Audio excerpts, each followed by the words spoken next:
Final Fantasy VII Rebirth is packed with lots of things to do, and I have some tips and tricks after beating the game to help make your experience the most enjoyable possible. So some of these things may not apply to you, but I just want everyone to have the best experience possible with this game. With minimal footage shown outside of the first area, and probably only trailer footage shown, so that you can experience it for yourself, I'm going to get on with some of the tips, such as chapters. Chapters are long. Chapters are very long in this game, not quite like Remake. Just expect each chapter is going to take 3 to 4 hours if you don't do any exploration at all. If you're planning on trying to beat a chapter in a night, maybe keep in mind that they're longer than you probably expect. That gets me into the open world aspect and some of the side quest aspect. The open world aspect is segmented into different areas, and it can be a lot of fun, and there's all of these challenges to do, and I implore you to do all of them. Especially if you are into the lore, each little bit gives you a little bit and expands on the story, whether it be a side story that you might not have heard of, or just gives you some insight to what is going on. So I'd highly recommend that you explore all of these. Now, side quest. Next to every single side quest, you are put with a companion.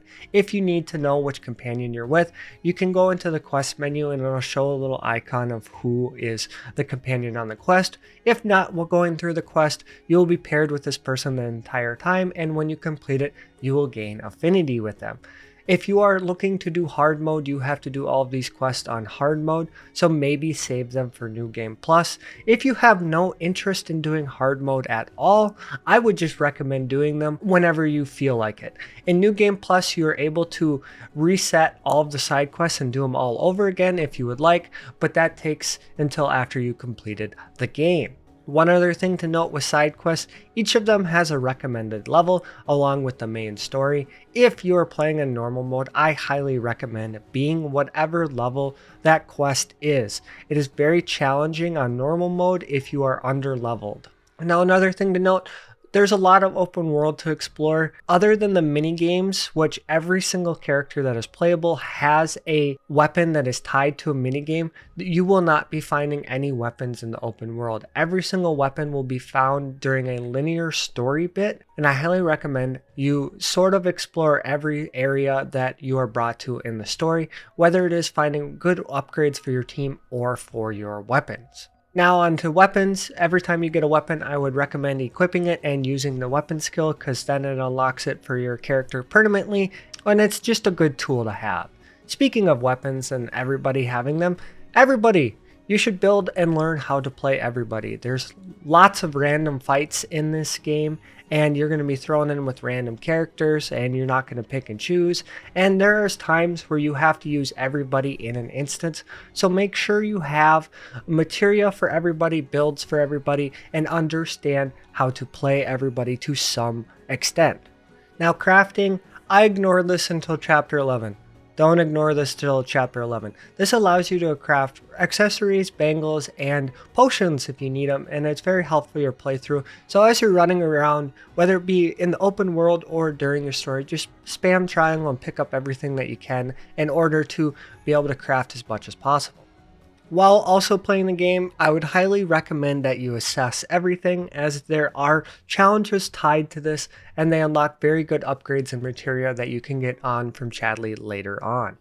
So another important part of Intel and Chadley and all the systems is that as you complete them, you unlock challenges. And as you can see here, it just says Fiend 1, and you can see right below that there's a little area next to it that's glowing and has an arrow over it. This means that it's that challenge. And if you pair that up with the one next to it, which I believe is down here,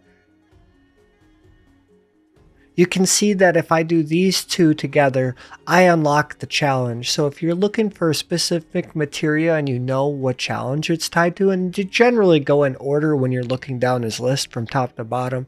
So if I'm looking for the first materia, I know I have to do 1 and 2. And then I know if I complete this challenge over here, it's for the 5th slot. So if I want to get the 4th slot done to get that challenge, I have to go find another world boss to do. And my last tip, and maybe my most important tip, is stop and smell the roses. There is tons of dialogue that happens, whether it be on side quests or while you're exploring the open area or while you're transitioning between zones. And you have options to just jump into fights while you are just running around, but your characters will still be talking. Some of this dialogue is very important to me, and I missed some of it because I was like, oh, combat, let me get into that. And then so-and-so in my party was still talking, and I had to redo an instance so I knew what they were saying. And that might just be a me thing for lore, but I just want you to be known that a lot of times when you're transitioning between zones or getting into a new zone, there will be dialogue in between your characters. And I think it's a very good piece to, stop and enjoy what's going on and experience what's going on. I just want to say that this game has so much in it that is phenomenal. Whether you do side quest or the open world activities, there's just so much here. The music is phenomenal. Everything about this game is phenomenal. So make sure you enjoy it the way that you want to. I know there's a lot of advice out there that says save everything for New Game Plus because you get bonus AP and bonus XP, but unless you're really keen on going for hard mode, it doesn't really matter. On your first playthrough, if you want to do all of your side quests and you want to go explore everything, do that. You only get one opportunity to experience this for the first time, so do what you think is best for yourself. And as always, I hope you have a great day.